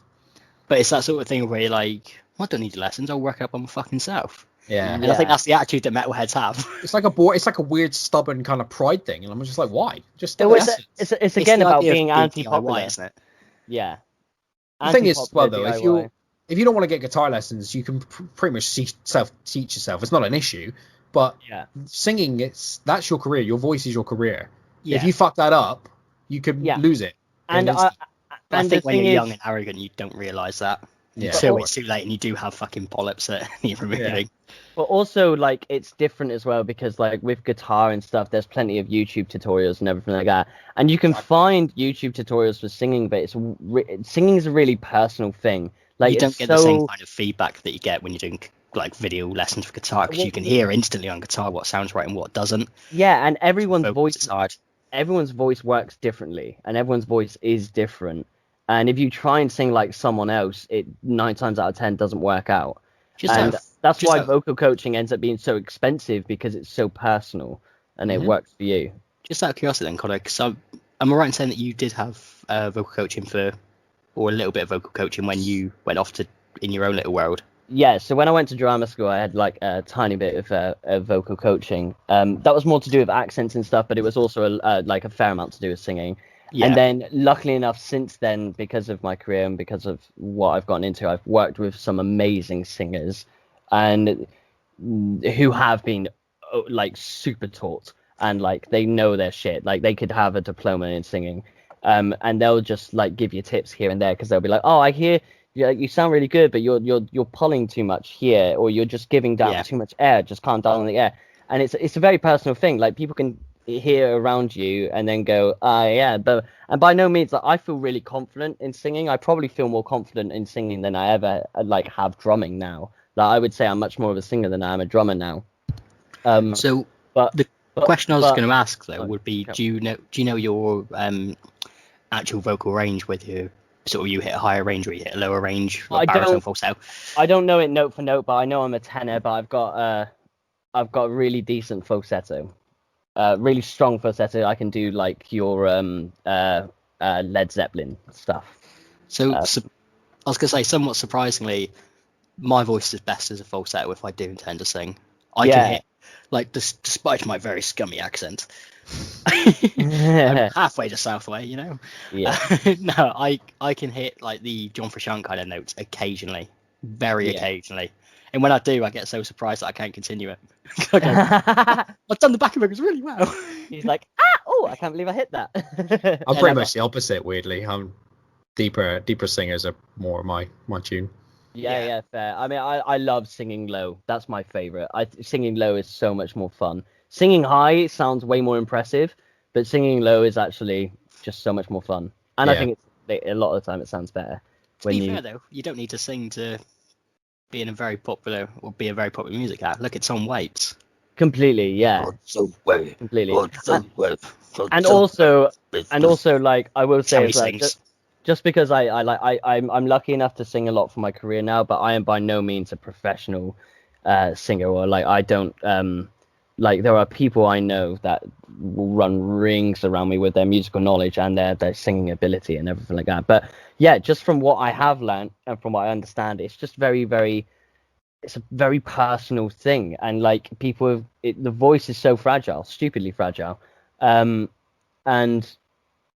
yeah, I completely understand, and I think it's right for these people to stop screaming if they know they're doing it wrong, because you don't want, mate. People have got throat cancer from screaming badly, and like that's brutal. It's terrible. What's more common in metal then? Is it getting throat cancer from singing badly, or throat cancer from giving head? I was not expecting that to go there. I don't know. We got nice and serious for a second, and then Jake's like, "Wait a minute!" Slams it to the ground. We talked about this. We talked about this on a previous recording, which may or may not be before this episode. I'm not too sure. But Bruce Dickinson agreed with Michael Douglas that giving cunnilingus was what gave him throat cancer. Wow. I mean, they have no factual proof of that. Well, it's all down to HPV, I believe. Yeah. I don't care. Ain't gonna stop me. It's weird. I actually, just to go Ladies? back to singing quickly, I actually quite like singing. I've considered getting singing lessons over the last year or so. I know for a fact though that when I scream along to songs, I do it bad. Like I know it doesn't do my voice any fucking good, but I don't know the proper way to do it. If you had the issue like where you're playing guitar, you're playing bass, and you scream, well, not playing bass, but playing guitar for you, where you do scream along to a song, if like 3 days after you can barely fucking talk because you've done it so badly. Well, it's like you've been to a concert. No, I'm not that bad. I mean, to be fair, like we're living with my parents still, it doesn't really afford me to have it on loud enough and properly give it full beans, but I don't care about mine. It's more of an embarrassment thing for me. I don't want them listening to me like screaming along, but oh no, that's cool. The bass is up loud enough that nobody hears it. That's probably why you didn't fucking your voice up, mate. You're trying to match the sound of the bass, and it's on like max volume. Well, yeah, that is possibly the issue, considering I'm basically trying to do live vocals without a mic. Yeah, but trying to get the same amount of. I've actually over the course of the last, I don't know, fucking 10 years maybe, since I got properly into metal, I've tried to find like a singer that's within my range, I guess, that's someone that I can sing along to, and not have any issues with my range or hurting my throat. Weirdly enough, Machine Head is pretty much the one. I can sing. I can sing Flynn's pretty well. I think Disturbed might be a good poll as well. I can do Disturbed decently. Yeah. I think that's something that's underrated in metal as well. Is the vocal like there are so many amazing metal singers. Yep. Like insanely good, and people they'll never come up in a conversation about great singers of all time sort of thing. Who do you think just not seen that way? Who do you think is the greatest metal singer? It depends whether you class them as metal. I would say, like, if you class Led Zeppelin as metal, no. Then all right. Say that right now. No, it's a Zeppelin metal. They're technically one of the best. Yeah. Not the Beatles, but yeah. No. So I actually have like a top 3, I guess. I wonder if you're going to go with the same sort of picks I'm going with. So Corey Taylor. Yeah. Amazing. Is undoubtedly amazing. Can do everything you want to do. I actually think the singer, I can't remember what he's called, but the singer from Shinedown has got a sensational voice. Oh, he is insane. He's so good. I can't remember what he's called. I can't remember. Eddie Vedder. Yeah. Oh, that's Pearl Jam, you twat. Oh, but Eddie Vedder's got an amazing voice. What's he called? Right. Sorry, I thought you were saying that was the Shinedown singer then. Brent Smith. Brent Smith, that's it. Yeah. Brent Smith is fantastic. His voice is insane. His voice. And the third one, which honestly might be my personal favorite, is Lizzie Hale. She, oh my fucking word, her singing is sublime. She's crazy. So, I agree. Oh yeah, carry on. I'll agree on Corey. Corey Taylor, phenomenal fucking range. Yep. Serge from System of a Down. Okay. More of his solo stuff, where he's not just singing chops. Empty Walls is phenomenal. Empty Walls is great. Live with orchestra as well, fucking fabulous. Did a song with Techno as well, weirdly. Yeah, well, that's the thing. And then for me, I've always got to go to Bruce Dickinson. Yeah. Although he's phenomenal, but only in his own way, if that makes sense. Yeah. Well, he's got a very unique voice. I would also class this. I would say the exact same thing about Max Shadows for different reasons. Yeah. Shadow's voice is very unique. Like if he came on the radio, you'd know it's him. You're like, oh, that's fucking Shadows. He definitely puts like a weird like inflection on his voice, but I love it. He's so good. Well, I think you could even throw Draymond in there from Disturbed as well. His baritone and his vocal range is excellent. Like, yep. And that's thing. This is why people need to listen to more metal.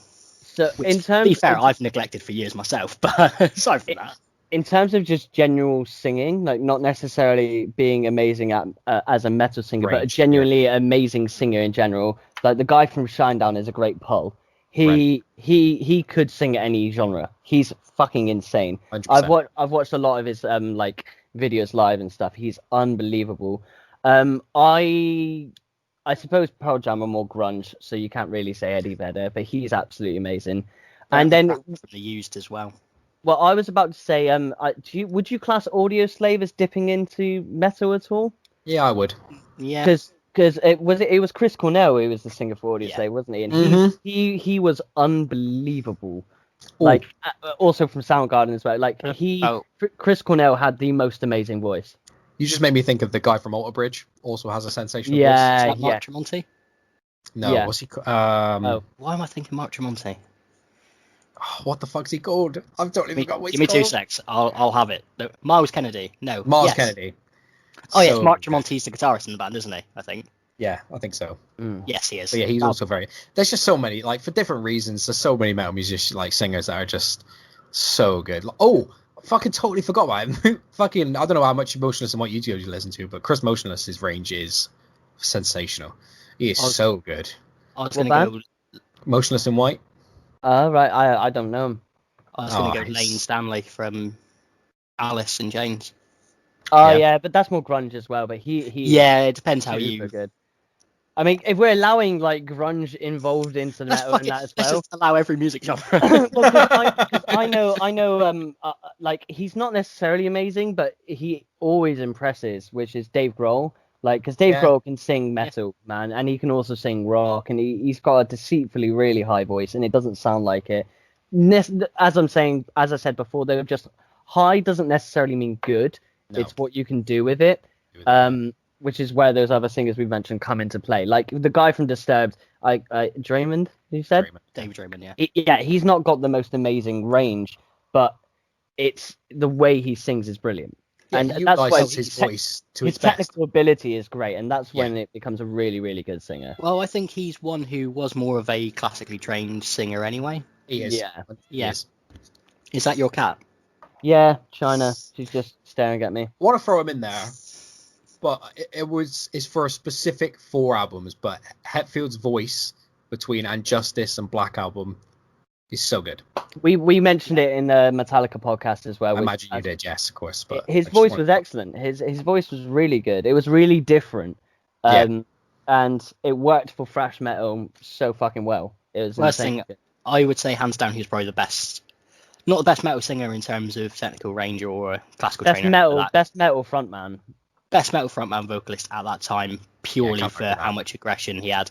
1989 Seattle, the DVD from Live Shit. That's one of my favourite all-time DVDs.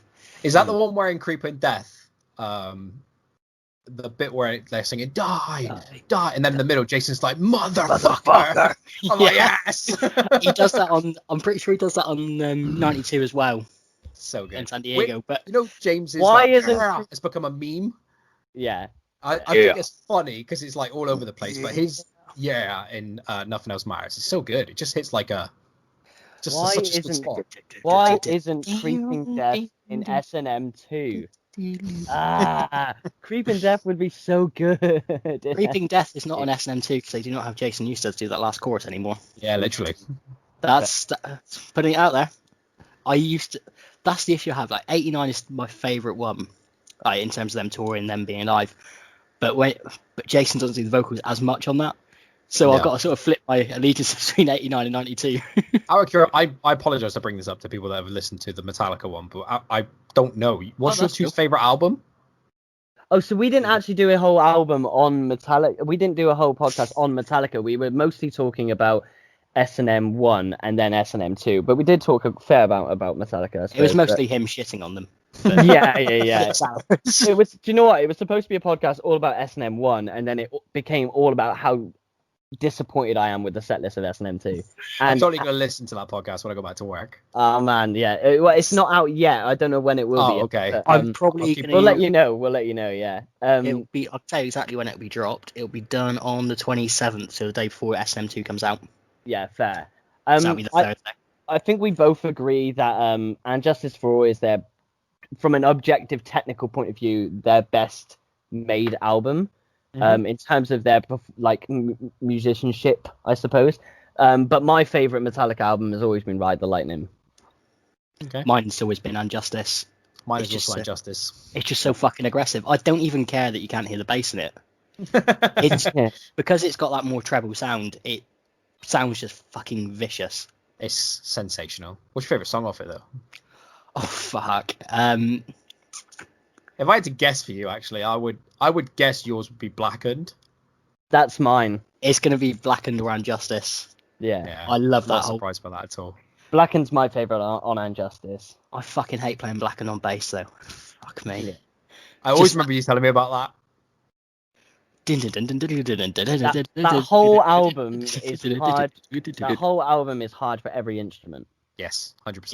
Yeah. and singing. It's I just had unbelievable. a memory when Guitar Hero Metallica came out. Connor got it before I did, Mm-hmm. and Yeah. he brought it over my house, and I kept him. He was like, "I've got to go, I kept him here until I managed to get through Dyer's Eve on Expert. It's like, no, Dyer's Eve is so good. Dyer's Eve is one of those Yeah. tunes where I think lyrically it's super impressive.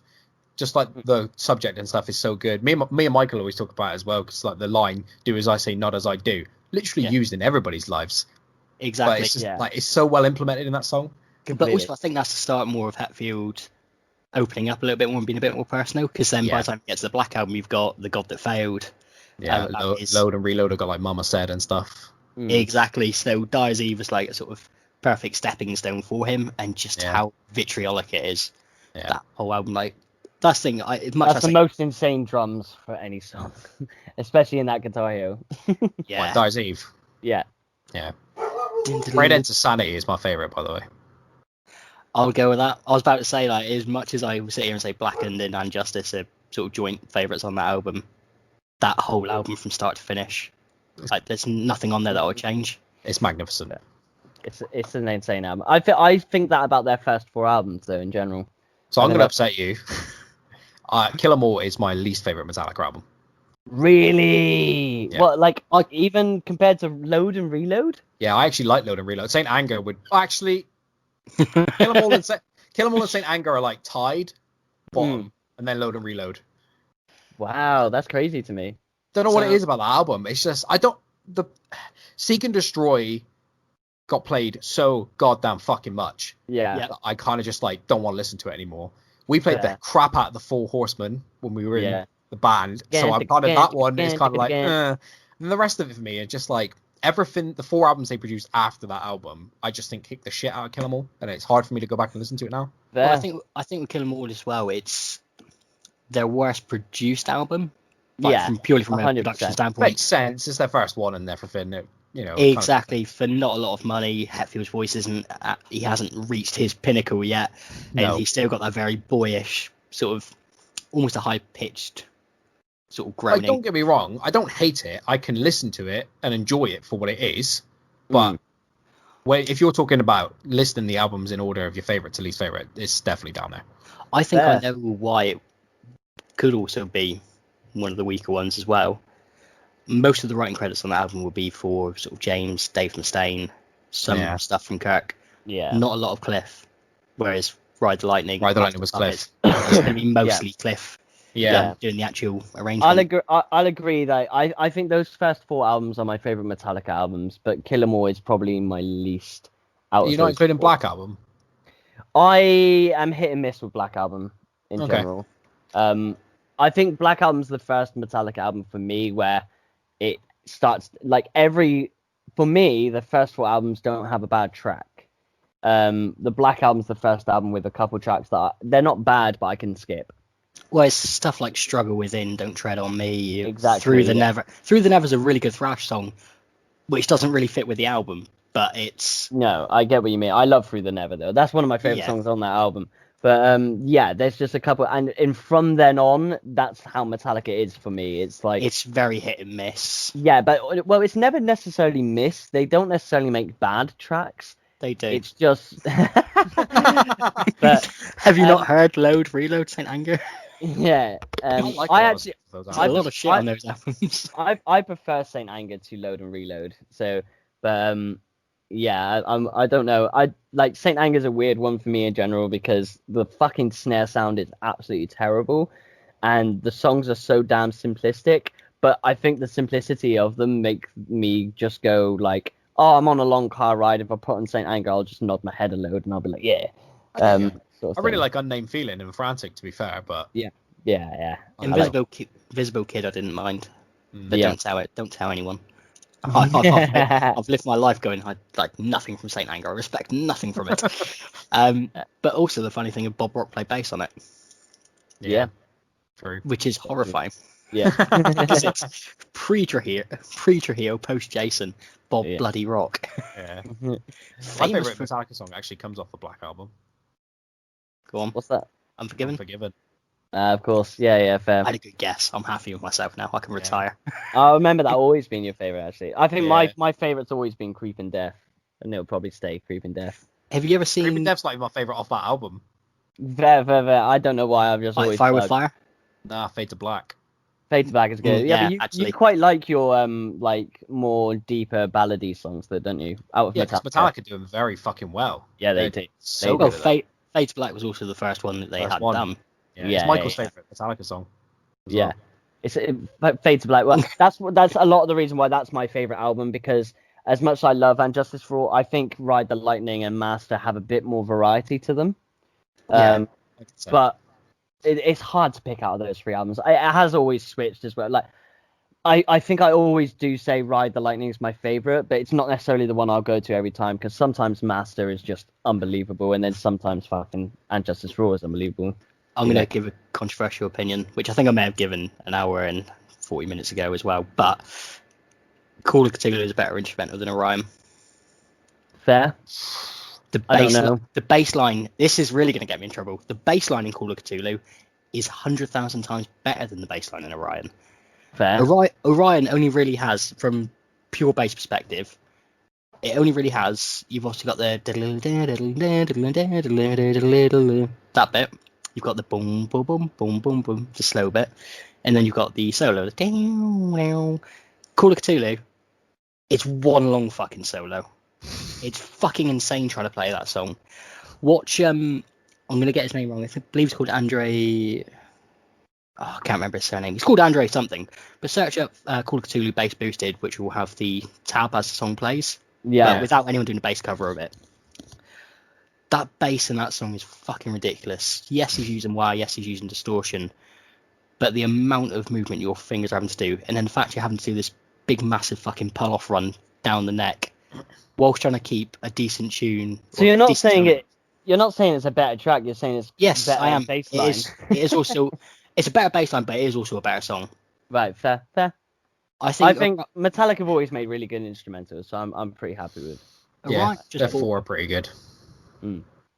Orion is just fucking boring. So going back to your point quickly, Connor, about Ride the Lightning being your favorite album, but it's not necessarily something you put on all the time.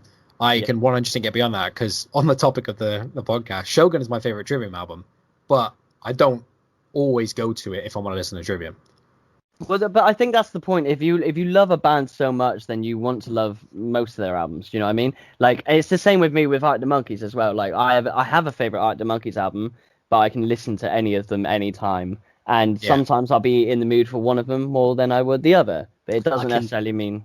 Yeah. I can tell you my least favourite Arctic Monkeys album. I know what your least favorite. Thank you. As I was saying that, guess what ends up playing on bass the other day? What's that? 4 out of 5. 4 out of 5. This is the best song on the album, mate. Yeah, And you hated it. I hated that album, but I'm there playing bass to it going, this is really fun. But like in spite of myself. That album's clean though, and the bass is the best part about that album. Oh, the bass was very good on that song. Like that was the one issue that I didn't have with the album. The bass was fine. The album was shit. But Well, I think oh yeah, carry on. think we're both actually the same thing. Oh, right. I was going to introduce something new though, slightly. Okay, go.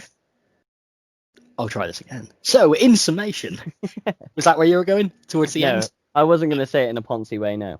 Oh, but you were going towards the end. Yeah, I was, yeah. That's okay then.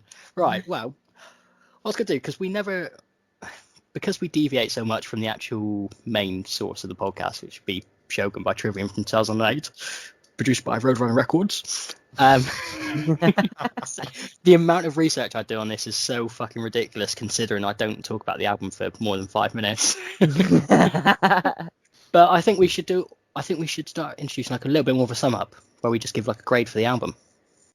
Oh, you want to grade albums? What do you think? All right. I've Yeah, I mean, I've no, in terms 2 seconds ago.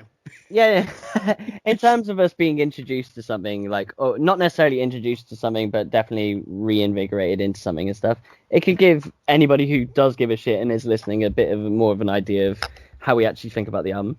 Exactly. We can do I dig it. we can do the guest grade, which will probably be an A+ for this album, I'm assuming. Yeah, 100%. Yeah, there you go. I'm going to write this down because when we I mean, find it's out like our own... literally in my top 3, so it's Yeah. weirdly enough, and Justice for All also in my top 3. Yeah. But- I would probably go for a B+. I think it's a fucking really, really solid album. I think there's a few moments where I'm just like, Matt, it's okay. You can calm down a little bit. yeah. You've had too many sugary drinks. You're a little bit hyper. Just slow down. And again, the double bass on Iron Maiden. Fair. Poop. No likey. So B+, I but think- people should listen.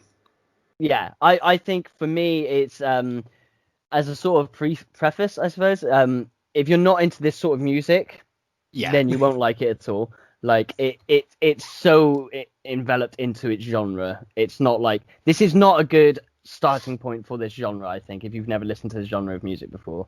Can I retroactively give Patience by George Michael an E-? Yeah. Posthumously give that. So, but I would say within this genre of music, I would give it an A. So we're all pretty Okay, much yeah. agreed it's a very good album.